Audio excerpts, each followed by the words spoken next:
Ligne droite, le grand entretien, Marie Falicon. Bonjour Marie Falicon. Bonjour Maud Coffer, bonjour à tous les auditeurs. Et bonjour Lucien Rabouille, vous êtes journaliste chez Causeur. Bonjour madame, bonjour chers auditeurs. Bienvenue sur Ligne droite. Alors Donald Trump décroche pour la seconde fois les clés de la Maison Blanche. Pour vous, Lucien Rabouille, c'est une révolution ? Alors, c'était la phrase du marquis La Rochefoucauld, c'est une révolte, non, c'est une élection, non, sire, c'est une révolution. Sans doute, sur plusieurs points, Donald Trump est ce qu'on pourrait appeler, pour employer un odieux anglicisme qui m'allégera d'un euro dans le cochonnet, un disruptif.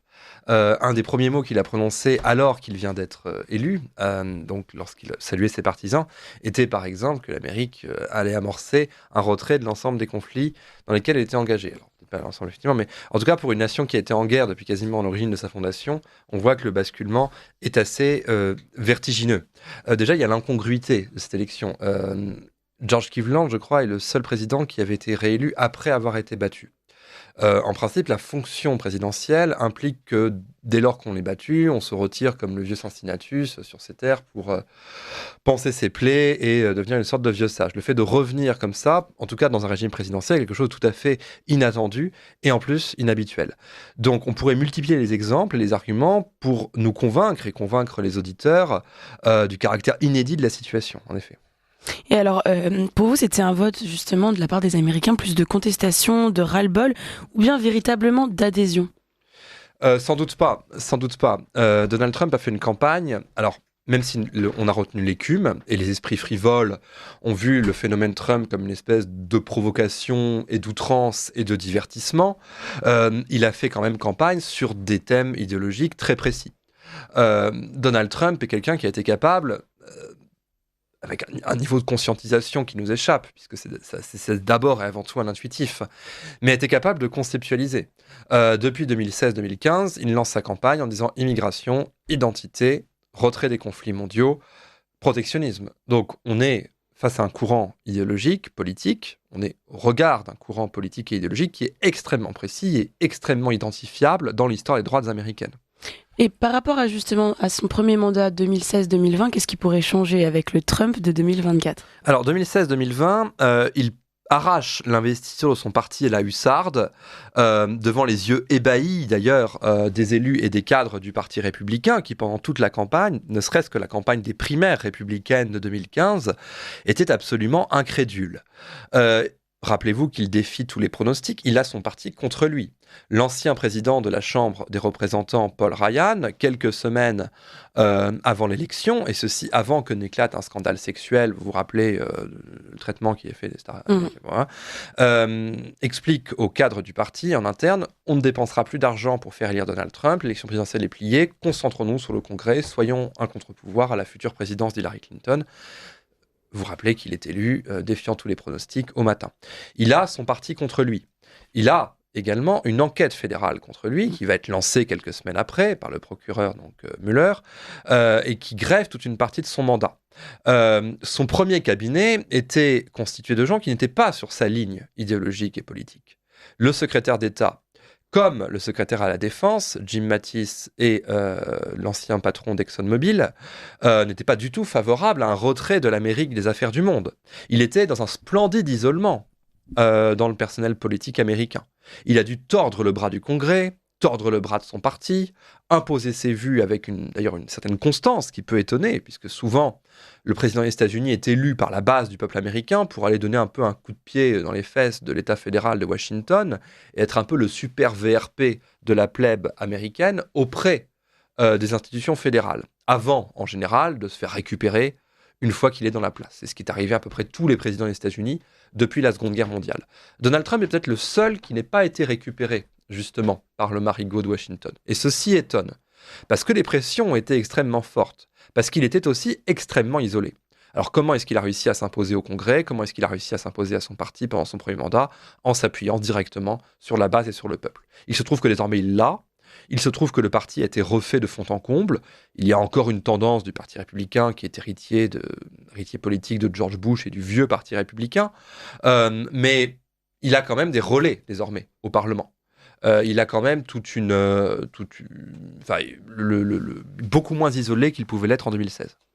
Je crois que Guy Millière nous rejoint, non pas encore. Alors on va poursuivre, je voulais le relancer, mais Lucien Rabouille, vous dites donc qu'on a avec Donald Trump quelqu'un qui était, c'est vrai, assez isolé. Donc là, vous l'avez dit, avec cette élection américaine, et à la fois présidentielle et à la fois sénatoriale, c'est tout le pouvoir d'une certaine manière qui bascule. Donc les républicains remportent le Sénat, la Chambre des représentants, et évidemment le vote populaire, donc l'onction populaire. C'est une triple victoire pour Donald Trump qui a donc toutes les ficelles d'une certaine manière pour agir. Enfin, du moins, c'est ce qu'on se dit.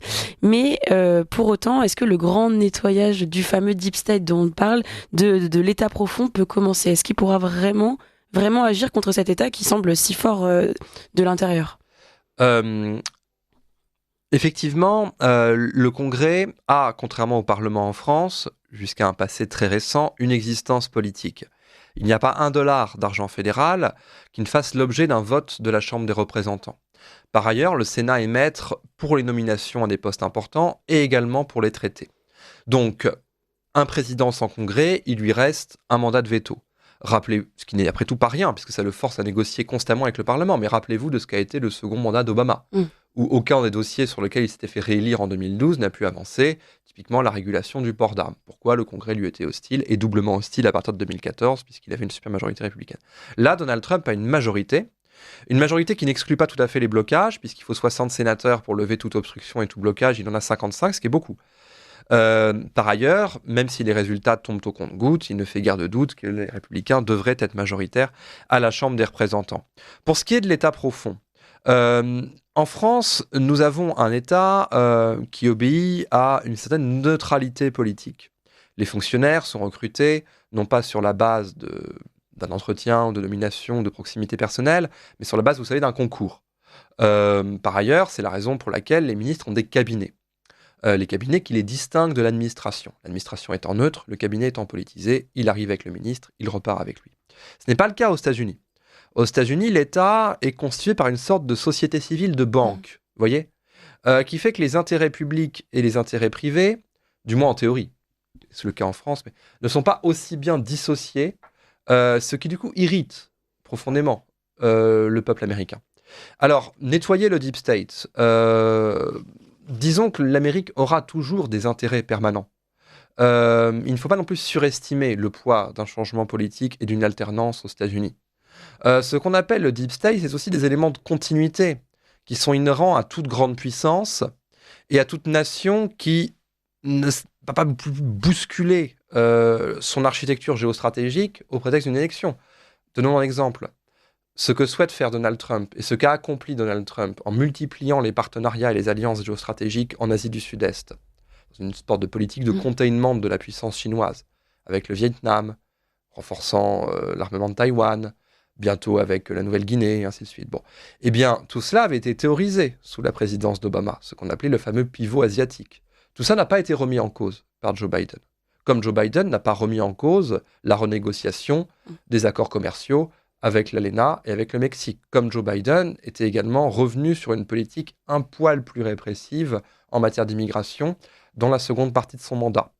Donc, il ne faut pas non plus effectivement s'attendre à un grand nettoyage des écuries d'Augias, dans la mesure où l'Amérique reste une puissance qui a des intérêts permanents.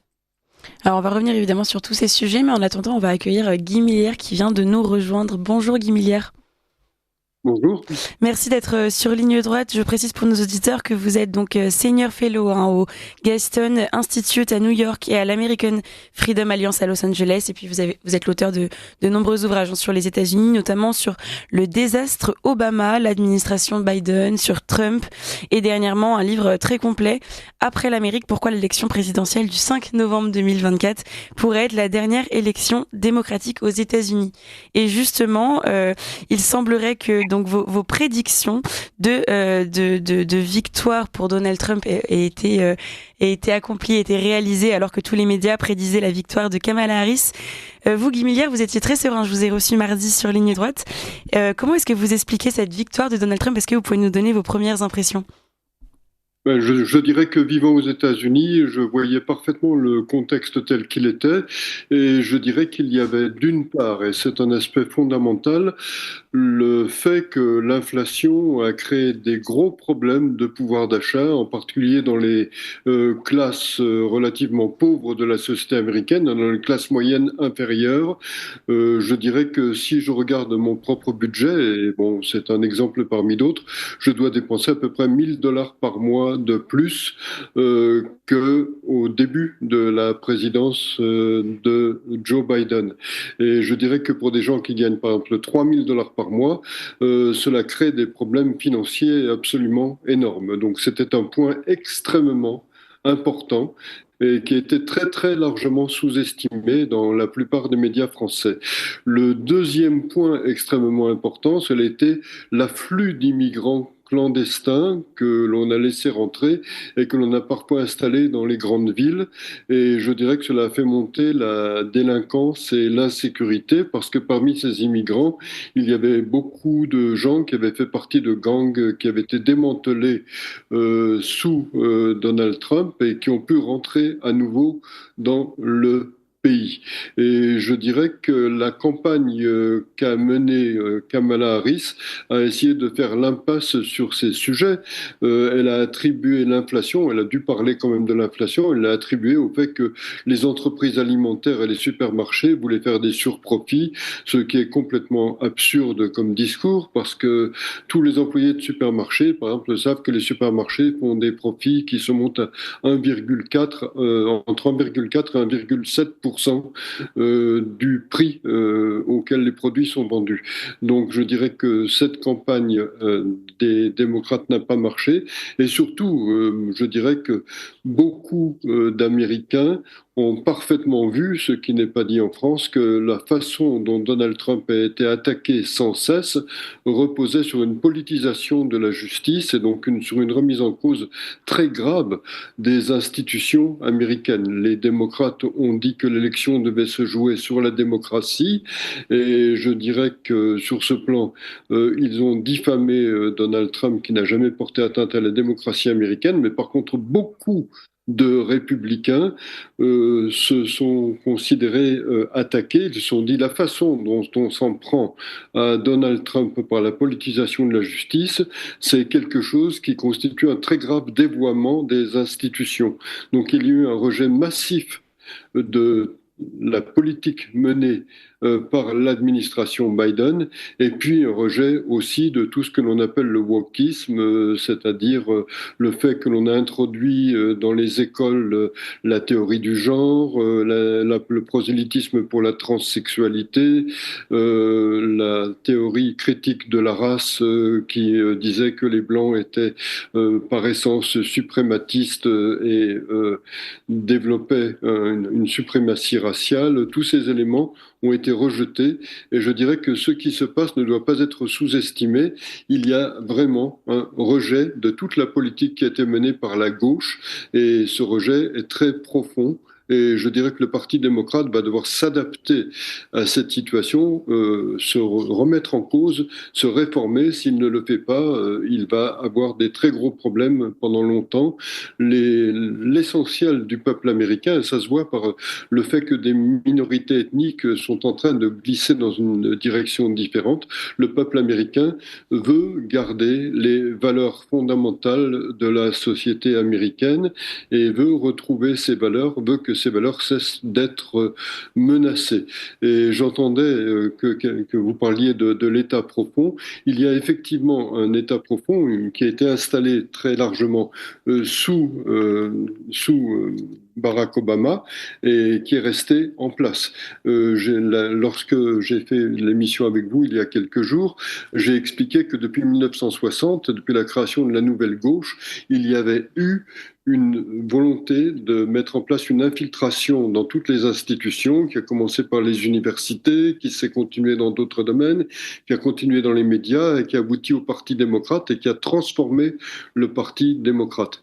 Et je dirais que lorsque Donald Trump a décidé de confier un audit des institutions et une réforme des institutions à Elon Musk, il entend lui confier effectivement le nettoyage de l'État profond et remplacer tout un ensemble de personnel, faire qu'il n'y ait plus à l'intérieur d'un tout un ensemble d'administrations, des fonctionnaires qui soient au service de la gauche et qui puissent pervertir ces institutions.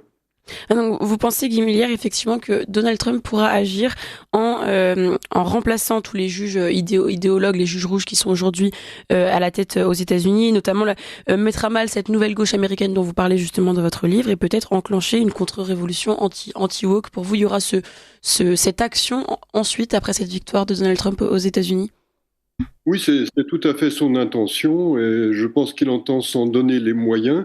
J'ai entendu des commentaires en France disant qu'ils disent Donald Trump n'aura qu'un seul mandat, il n'aura que 4 ans. Je dirais que Donald Trump entend laisser sa marque dans l'histoire et dans la société américaine et son but, c'est effectivement d'aller dans cette direction aussi loin qu'il le pourra. Et son horizon de pensée, ça n'est pas simplement ces 4 années de présidence, je dirais que c'est quelque chose qui pourrait être de l'ordre de 12 années. Et je dirais que pendant ces 4 années de présidence, il va tout faire, je pense, pour préparer J.D. Vance à être son successeur pour un mandat et si possible 2 mandats, ce qui ferait 12 ans. Et je pense qu'il faudrait effectivement un temps de 12 ans pour parvenir à remettre les États-Unis d'aplomb et à remédier à tout ce qui est détraqué dans la société américaine. La société américaine est très profondément détraquée. J'ai cité la justice, mais je dirais que les écoles sont détraquées, l'université est détraquée. Je dirais que lorsque je regardais les programmes d'histoire à l'université de ma fille la plus jeune, qui est dans une université aux États-Unis, j'étais absolument effaré. Je ne pourrais pas donner de détails parce que ce serait trop long. Mais les programmes d'histoire étaient absolument abracadabrants. Ce n'était plus de l'histoire, c'était de la propagande. Et alors, Lucien Rabouille, est-ce que vous pensez que donc tout ce qu'on vient de dire, ce sursaut qui a lieu aux États-Unis pourrait avoir lieu justement aussi en France? Parce que c'est vrai que ce slogan America First, il résonne un peu comme à la France d'abord. Est-ce qu'il pourrait y avoir des retombées positives de cette victoire de Donald Trump pour la France et plus largement pour l'Europe? Alors, il y a un point du discours de Donald Trump qui intéresse beaucoup les Européens et au premier chef, la France. C'est notamment la question de la responsabilité stratégique. Donald Trump, vous le savez, lors de son premier mandat, avait enjoint les États européens à consacrer non pas 1,4 ou 1,5% de leur PIB à la défense, mais 2%. Il a même dit dans un sommet de l'OTAN, pourquoi pas 4 si 2 ça vous suffit pas. Ce faisant, il invitait les Européens à non pas être un vassal sur lequel on s'essuierait comme un paillasson, mais un allié assez solide. Un peu à la manière dont Richard Nixon avait fini par comprendre le sens de la politique du général de Gaulle à la fin des années 60. De Gaulle, qui ne remettait pas formellement en cause l'amitié ou la fraternité transatlantique et occidentale, mais qui expliquait que les nations européennes, nanties de leur souveraineté, pouvaient aussi parler franchement et librement aux États-Unis. Et c'est peut-être ce type de relation que voudrait instaurer Donald Trump avec les États européens. Non pas une Europe comme le prolongement stratégique, culturel, économique des États-Unis, mais une Europe qui puisse être un pilier, qui puisse être, nation solide.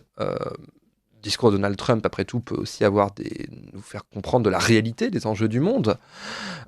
Songez que les guerres commerciales ou la brutale augmentation des tarifs douaniers avait aussi constitué un véritable retour au réel pour les États européens. Si vous parlez d'enjeux de politique intérieure, ce que très belle expression de Guy Millière, la contre-révolution woke, en effet, là où le wokisme a été en partie un effet de contagion culturelle transatlantique, quoique certains auteurs qui sont étudiés dans les facs américaines soient aussi des auteurs français, on parle bien sûr du succès de la French Theory, Barthes, Derrida, etc. Eh bien, là où croit le péril, croit aussi ce qui sauve.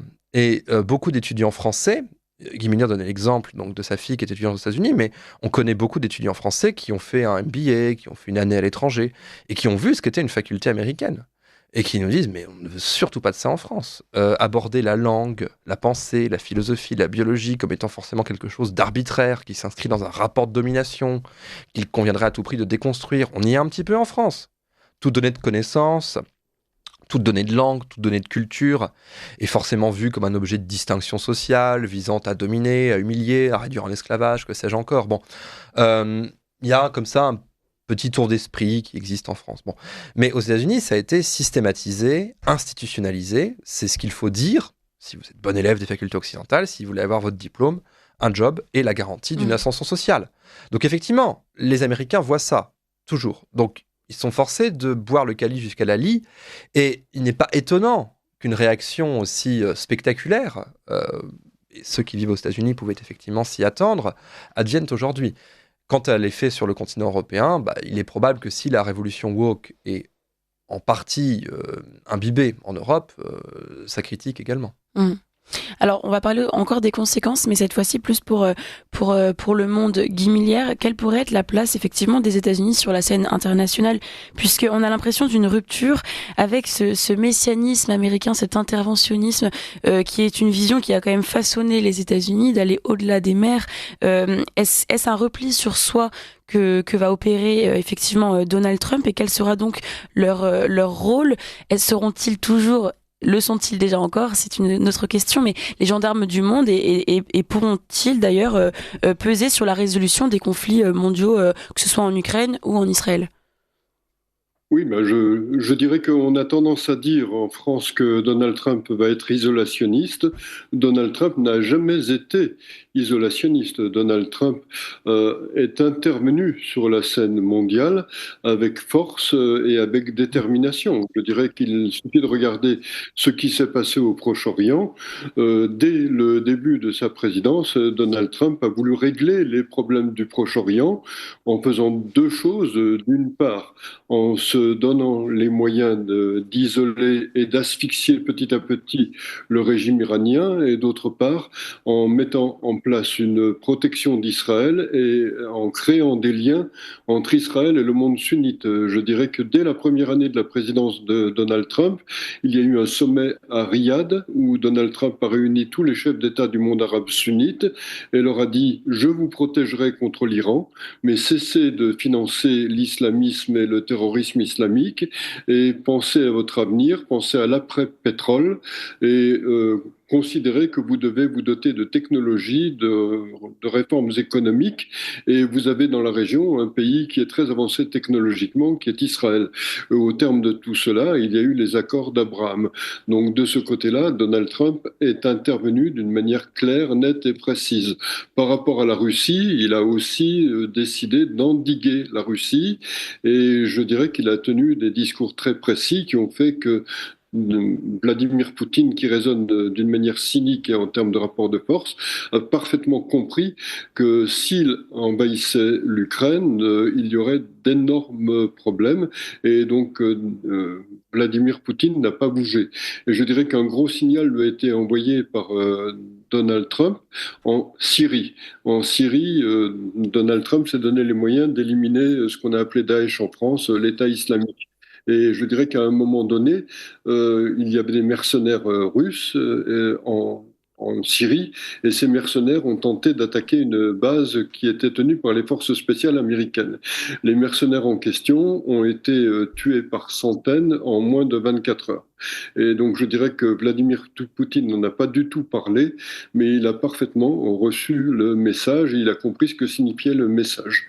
Je pourrais multiplier les exemples, mais il n'a jamais été question pour Donald Trump de renoncer à l'équilibre du monde, pour une raison très simple, c'est que les États-Unis protègent aussi les moyens de communication mondiaux, les voies de communication maritimes, le commerce mondial, et si les États-Unis ne jouent plus ce rôle, je dirais que les problèmes vont être immenses. D'ailleurs, on le voit, par exemple, en mer Rouge. Actuellement, à cause des milices houthis qui ont été armées par l'Iran, la navigation dans la mer Rouge est devenue très compliquée, l'utilisation du canal de Suez est devenue très compliquée, et donc beaucoup de bateaux de commerce sont obligés de contourner l'Afrique du Sud, de contourner le cap de Bonne-Espérance, ce qui contribue à rendre le commerce maritime mondial beaucoup plus onéreux.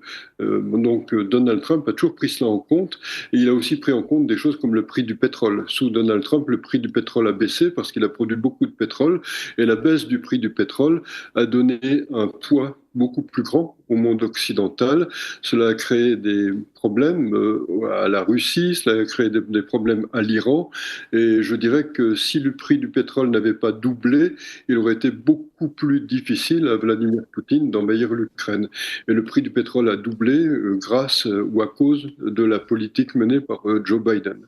Donc en tout cas, Donald Trump n'est pas isolationniste, il ne se désintéresse pas des affaires du monde et il aura deux dossiers très rapidement sur sa table, le règlement de la guerre en Ukraine et d'autre part le règlement de la situation au Proche-Orient, et il va s'occuper de l'un et de l'autre.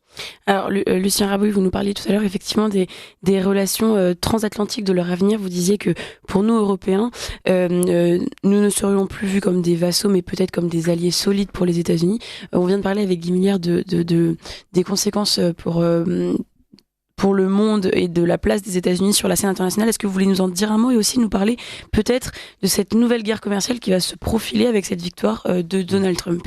En effet, comme le dit Guy Millière, le terme isolationniste n'est pas forcément adapté. Le terme isolationniste renvoie à deux choses dans l'histoire américaine. À la fois le pacifisme, qu'a pu incarner à un moment de son mandat le président Wilson, aussi l'idée, qui peut se traduire par l'idée d'égoïsme, on parle d'isolationnisme jacksonien. C'est une réalité psychologique. L'Américain ne veut pas intervenir ni en Asie ni en Europe, car il ne veut pas payer pour des pays qu'il ne connaît pas, ignorant de la géographie, ainsi de suite. Donc l'isolationnisme est un terme péjoratif dans le débat public américain. Donald Trump ne le fait pas sien, et d'ailleurs ça ne correspond pas à sa politique, en effet. Simplement, Donald Trump a dit qu'il cesserait de confondre ses intérêts avec ceux du monde. Un de ses slogans de campagne en 2015-2016, c'était « le globalisme n'est pas l'américanisme ». L'Amérique va agir et penser en tant que nation. Nation avec des intérêts, nation avec des alliés, nation dans le cadre d'une coalition, mais non pas comme une espèce de proposition universelle, d'empire prolongé sur les 5 continents. J.D. Vance, de ce point de vue, a une pensée qui est articulée, précise. Il explique que l'Amérique a des frontières, est un point sur la carte, qu'elle est un peuple, qu'elle est une nation parmi d'autres, que cette nation, comme c'est la première au monde, aura une politique étrangère, comme elle a un rôle particulier et une responsabilité auprès de ses alliés, continuera effectivement à intervenir, mais sans prétendre, comme ça peut être le cas parfois dans l'histoire américaine, dont on sait que c'est une nation profondément missionnaire, sans prétendre défendre des valeurs, sans prétendre que le monde soit le prolongement des principes généraux de la Constitution américaine, un point qui apparaît notamment dans Diplomatie de Henry Kissinger. Donald Trump, de ce point de vue, le terme de réalisme, le terme d'unilatéralisme serait beaucoup plus approprié que celui d'isolationnisme, qui en fait se représente l'Amérique comme étant protégée par 2 océans et bien à l'abri, se replier des affaires du monde. Pour ce qui est de la guerre commerciale, Donald Trump, on le sait, est obsédé par le déficit commercial états-unien qui devient vraiment critique. On parle de 1000 milliards peut-être, on était autour de 800 milliards il y a 1 ou 2 ans. Bon. L'Amérique, désormais, produit des nouvelles technologies, des services financiers et de l'armement. Sa prospérité est en grande partie garantie par ce que le général de Gaulle appelait le privilège exorbitant du dollar. Elle peut faire tourner la planche à billets, se faisant gonfler artificiellement son PIB, sachant qu'en termes de production nette, beaucoup de choses sont importées. Beaucoup de choses sont importées d'Asie, d'Amérique du Nord, d'Europe. Pour ce qui est du déficit de la balance commerciale avec l'Europe, on est autour de 200-240 milliards et cela concerne pour 70 milliards l'Allemagne. L'Allemagne fournit aux États-Unis des voitures, toutes sortes d'objets ménagers, enfin tout le savoir-faire de l'industrie allemande qui abreuve le marché américain. C'est un sujet dont on devrait parler encore, mais malheureusement, on arrive déjà au terme de cette émission. Je suis désolée de devoir vous couper, Lucien Rabouille, mais il faudra revenir sur Ligne Droite si vous le voulez bien. Je rappelle pour nos auditeurs que vous êtes journaliste chez Causeur. Nous étions avec Guy Millière, bien sûr. Vous êtes universitaire franco-américain, auteur de nombreux ouvrages. Dernièrement, Après l'Amérique aux éditions Ballant, publié en 2024. Merci à tous les deux d'avoir été avec nous pour décrypter cette victoire de Donald Trump et à très bientôt sur Ligne Droite.